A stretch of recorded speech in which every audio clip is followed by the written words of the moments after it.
নমস্কার সকল চাকরি প্রার্থীদেরকে। তোমাদের জন্য নিয়ে চলে এলাম একটি নতুন চাকরির বিজ্ঞপ্তি, যেখানে শুধুমাত্র অনলাইনে আবেদন করতে পারলেই তোমরা এই চাকরিটি পেতে পারো।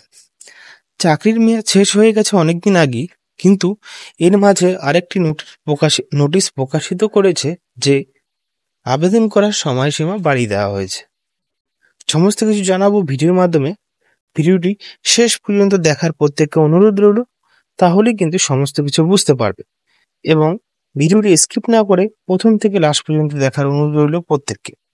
আর যারা নতুন রয়েছে ইউটিউব চ্যানেলে, সাবস্ক্রাইব করনি করে নাও, এবং নতুন ভিডিওর আপডেট পাওয়ার জন্য পাশে থাকা বেল আইকনে প্রেস করে দিও। চলো শুরু করা যাক ভিডিওটি।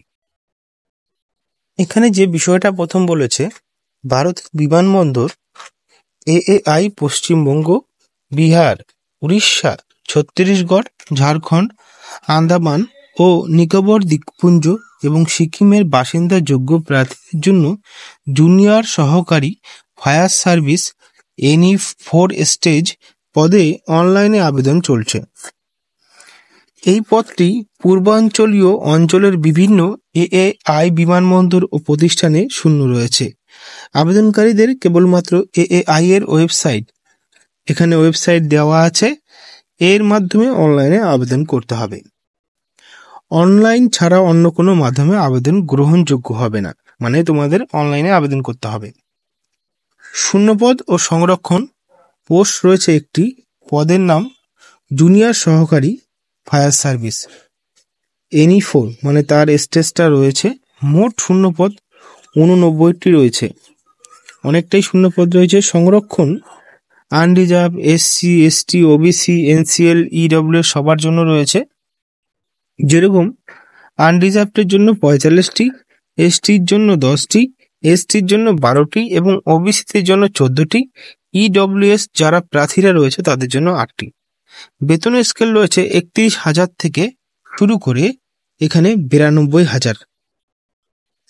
তারপরে ESM সাবেক সৈনিক যারা রয়েছে, সাবেক সৈনিকদের জন্য 13টি পদ অনুভূমিকভাবে সংরক্ষিত রয়েছে, যার মধ্যে একটি পদ যুদ্ধে নিহত ESM নির্ভরশীলদের জন্য রয়েছে। সাবেক অগ্নিপথ যোদ্ধাদের জন্য 10% অনুভূমিক সংরক্ষণ রয়েছে। প্রতিবন্ধী প্রার্থীরা এই পদে আবেদন করতে পারবেন না। গুরুত্বপূর্ণ তারিখ, যেটা আগের তারিখ রয়েছে 30/12/2024, মানে শুরু হয়েছে আবেদন, 28/1/25 শেষ হয়ে গেছে। এখানে বয়সের মানদণ্ড, যারা আবেদন করবে তাদের বয়স 18 থেকে 30 বছর হতে হবে।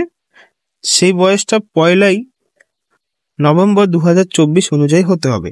বয়সের ছাড়, OBC NCL এদের জন্য 3 বছর ছাড়, SC STদের জন্য 5 বছর ছাড়, যারা সাবেক সৈনিক রয়েছে তাদের 3 বছর ছাড় দেওয়া হবে। বিধবা, তালাকপ্রাপ্ত মহিলারা যারা রয়েছে তাদের জন্য 35 বছরের মধ্যে আবেদন করতে পারবেন। সাথে SC STরা 40 বছর পাবে আরো, এবং OBCরা 38 বছর পর্যন্ত আবেদন করতে পারবে। এবার যোগ্যতা দেখো, মাধ্যমিক পাস প্লাস যান্ত্রিক বা অটোমোবাইল ফায়ারে 3 বছরের ডিপ্লোমা থাকতে হবে, অথবা উচ্চ মাধ্যমিক পাস, নিয়মিত অধ্যয়ন, যেরকম ড্রাইভিং লাইসেন্স থাকতে হবে, হেভি ভেহিকেল লাইসেন্স অথবা মাঝারি বা লাইট ভেহিকেল লাইসেন্স থাকতে হবে। নিয়োগের 1 থেকে 2 বছর আগে সেই লাইসেন্স জারি থাকতে হবে। শারীরিক সুস্থতা, মানে এখানে শারীরিকের জন্য রয়েছে, পুরুষদের জন্য 167 সেন্টিমিটার হতে হবে উচ্চতা, মহিলাদের জন্য 157 সেন্টিমিটার। বুক 81 সেন্টিমিটার ছেলেদের জন্য, 5 সেন্টিমিটার ফুলিয়ে, এবং বুক এখানে তাদের প্রযোজ্য নয় মেয়েদের জন্য। ওজন 55 কেজি ছেলেদের হতে হবে, এবং ওজন মেয়েদের ক্ষেত্রে 45 কেজি হতে হবে। দৃষ্টিশক্তি এখানে 6/6 চশমা ছাড়া থাকতে হবে, এবং দৃষ্টিশক্তি তাদেরকেও 6/6 চশমা ছাড়া থাকতে হবে।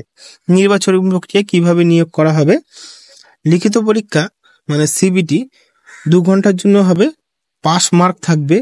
আনরিজার্ভ EWS OBCদের জন্য 50% পাস নাম্বার থাকবে, এবং SC STরা 40% হলেই হবে। সিলেবাস, শিক্ষাকৃত বিষয়ে 50% এবং সাধারণ জ্ঞান বুদ্ধিমত্তার জন্য 50% থাকছে। 2 নম্বর ডকুমেন্ট যাচাই ও মেডিকেল পরীক্ষা হবে। 3 নম্বর ড্রাইভিং টেস্ট হবে এবং 4 নম্বর শারীরিক সহনশীলতা পরীক্ষা হবে, যাকে পিইটি বলা হয়।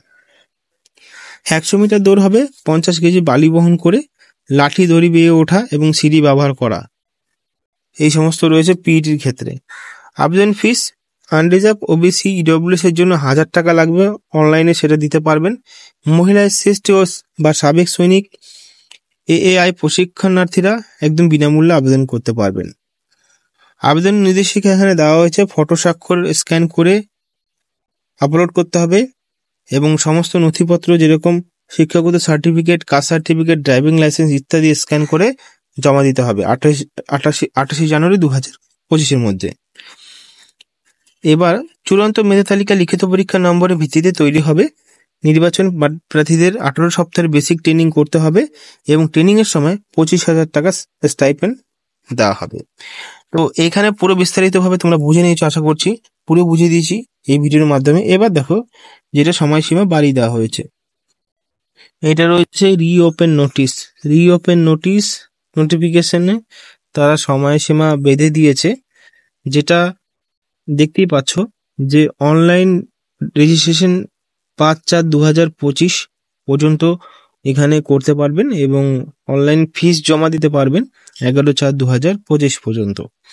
তো এইরকমই বিষয় রয়েছে, যেখানে অনেকদিন আগে আবেদন প্রক্রিয়া শুরু হয়েছিল, আজ পর্যন্ত আবেদন চলছে এবং সেটা আরো রিনিউন করে হয়েছে, মানে বাড়িয়ে দেওয়া হয়েছে এই পোস্টগুলোর জন্য। কিভাবে আবেদন করবেন, দুটো নোটিশটা আমরা দিয়ে দেবো, সেখান থেকে আমাদের টেলিগ্রাম চ্যানেলে অবশ্যই জয়েন হয়ে সেখান থেকে ডাউনলোড করতে পারবেন।